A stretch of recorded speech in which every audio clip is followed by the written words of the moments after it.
Hi ನಮಸ್ತೆ ಎಲ್ಲರಿಗೂ ಮಧುರಾ ಚಾನಲ್ಗೆ ಸ್ವಾಗತ. ಇವತ್ತೊಂದು ಪೋಷಕಾಂಶಭರಿತವಾದಂತಹ ಹಾಗೆ ಆರೋಗ್ಯಕರವಾದಂತಹ ಬ್ರೇಕ್ಫಾಸ್ಟ್ ರೆಸಿಪಿಯನ್ನು ನಿಮ್ಮ ಜೊತೆ ಶೇರ್ ಮಾಡ್ಕೊಳ್ತಾ ಇದ್ದೇನೆ. ಅದುವೇ ನುಗ್ಗೆ ಸೊಪ್ಪಿನ ದೋಸೆ ಹೇಗೆ ಮಾಡೋದಂತ ನೋಡೋಣ ಬನ್ನಿ. ಈ ನುಗ್ಗೆ ಸೊಪ್ಪಿನ ದೋಸೆಯನ್ನು ಮಾಡಲಿಕ್ಕೋಸ್ಕರ ನಾನು ರಾತ್ರಿನೇ 2 ಗ್ಲಾಸ್ ಆಗುವಷ್ಟು ಅಕ್ಕಿಯನ್ನು ಚೆನ್ನಾಗಿ ತೊಳೆದ್ಬಿಟ್ಟು ಈ ರೀತಿಯಾಗಿ ನೆನೆಸಿ ಇಟ್ಕೊಂಡಿದ್ದೇನೆ.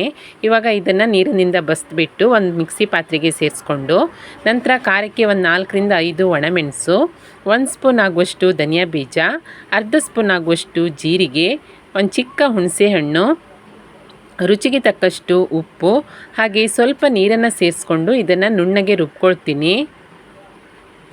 ಈಗ ರುಬ್ಕೊಂಡಿರುವಂತಹ ಅಕ್ಕಿ ಹಿಟ್ಟಿನ ಮಿಶ್ರಣವನ್ನು ಒಂದು ಪಾತ್ರೆಗೆ ಸೇರಿಸ್ಕೊಳ್ತಾ ಇದ್ದೇನೆ. ನಂತರ ಇದಕ್ಕೆ ಹದಕ್ಕೆ ತಕ್ಕಷ್ಟು ನೀರನ್ನು ಸೇರಿಸ್ಕೊಳ್ಬೇಕು. ಹಾಗೆ 1 ಕಪ್ ಆಗುವಷ್ಟು ನುಗ್ಗೆ ಸೊಪ್ಪನ್ನು ಚೆನ್ನಾಗಿ ತೊಳ್ಕೊಂಡ್ಬಿಟ್ಟು ಸೇರಿಸ್ಕೊಳ್ತಾ ಇದ್ದೇನೆ. ನಿಮಗೆ ಸೊಪ್ಪು ಇಡಿಯಾಗಿ ಬೇಡ ಅಂದರೆ ಚಿಕ್ಕದಾಗಿ ಹೆಚ್ಕೊಂಡ್ಬಿಟ್ಟು ಕೂಡ ಸೇರಿಸ್ಕೊಳ್ಬೋದು. ಸೊಪ್ಪನ್ನು ಸೇರಿಸ್ಕೊಂಡ ನಂತರ ಚೆನ್ನಾಗಿ ಇದನ್ನು ಮಿಕ್ಸ್ ಮಾಡಿಕೊಂಡು ನೀರು ದೋಸೆ ಹಿಟ್ಟಿನ ಹದಕ್ಕೆ ಇದನ್ನು ರೆಡಿ ಮಾಡ್ಕೊಳ್ಬೇಕು. ಹದವನ್ನು ನೋಡಿಕೊಂಡು ನೀರನ್ನು ಸೇರಿಸ್ಕೊಂಡು ಈ ರೀತಿಯಾಗಿ ಮಿಕ್ಸ್ ಮಾಡಿಕೊಂಡು ನಂತರ ಒಂದು ಪ್ಲೇಟನ್ನು ಮುಚ್ಚಿ ಒಂದು 10 ನಿಮಿಷ ಇದನ್ನು ಸೈಡಲ್ಲಿ ಇಟ್ಕೊಳ್ತೀನಿ.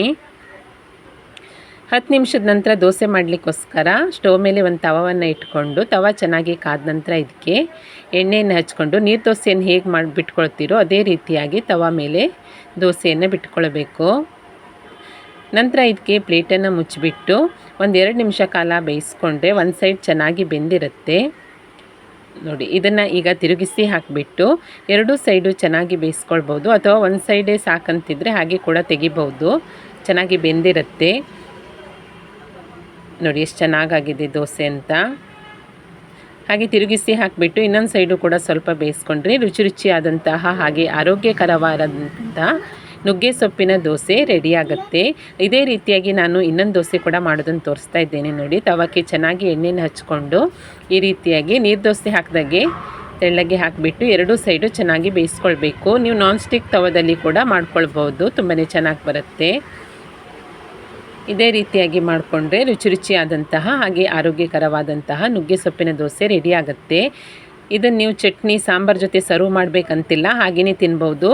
ಹುಳಿ ಖಾರ ಎಲ್ಲ ಸೇರಿಸಿರೋದ್ರಿಂದ ಟೇಸ್ಟ್ ತುಂಬಾ ಚೆನ್ನಾಗಿ ಬರುತ್ತೆ. ನೀವು ಹಾಗೆ ಕೂಡ ತಿನ್ಬೋದು. ನೋಡಿ ಎಷ್ಟು ಚೆನ್ನಾಗಾಗಿದೆ ಅಂತ. ಆರೋಗ್ಯಕ್ಕಂತೂ ತುಂಬಾ ಒಳ್ಳೆಯದು. ನುಗ್ಗೆ ಸೊಪ್ಪಿನಲ್ಲಿ ಕ್ಯಾಲ್ಸಿಯಂ ಹಾಗೆ ಫೈಬರ್ ಅಧಿಕವಾಗಿರೋದ್ರಿಂದ ಜೀರ್ಣಕ್ರಿಯೆಗೆ ಹಾಗೆ ಮೂಳೆಗಳ ಬಲವರ್ಧನೆಗೆ ತುಂಬಾ ಒಳ್ಳೆಯದು. ಅದೇ ರೀತಿ ವಿಟಮಿನ್ ಸಿ ಹೆಚ್ಚಾಗಿರೋದ್ರಿಂದ ರೋಗ ನಿರೋಧಕ ಶಕ್ತಿಯನ್ನು ಹೆಚ್ಚಿಸಲು ಕೂಡ ಇದು ತುಂಬಾ ಒಳ್ಳೆಯದು. ಮತ್ತು ಮಕ್ಕಳಲ್ಲಿ ಆಗಾಗ ಕಾಡುವಂತಹ ಹೊಟ್ಟೆ ಹುಳು ಬಾಧೆಗಂತೂ ತುಂಬಾ ಒಳ್ಳೆಯದು. ಅದಕ್ಕೋಸ್ಕರ ಆಗಾಗ ಮಕ್ಕಳಿಗೆ ಈ ರೀತಿಯಾಗಿ ನುಗ್ಗೆ ಸೊಪ್ಪಿನ ದೋಸೆಯನ್ನು ಮಾಡಿಕೊಡಿ. ಖಂಡಿತ ಟ್ರೈ ಮಾಡಿ ನೋಡಿ. ರೆಸಿಪಿ ಇಷ್ಟ ಆದಲ್ಲಿ ಲೈಕ್ ಮಾಡಿ, ಶೇರ್ ಮಾಡಿ ಹಾಗೆ ಕಮೆಂಟ್ ಮಾಡಿ. ಹೊಸದಾಗಿ ನಮ್ಮ ಚಾನಲ್ ನೋಡ್ತಾ ಇದ್ದರೆ ಸಬ್ಸ್ಕ್ರೈಬ್ ಮಾಡ್ಕೊಳ್ಳಿ. ಸಿಗೋಣ ಮುಂದಿನ ರೆಸಿಪಿಯಲ್ಲಿ. Thank you for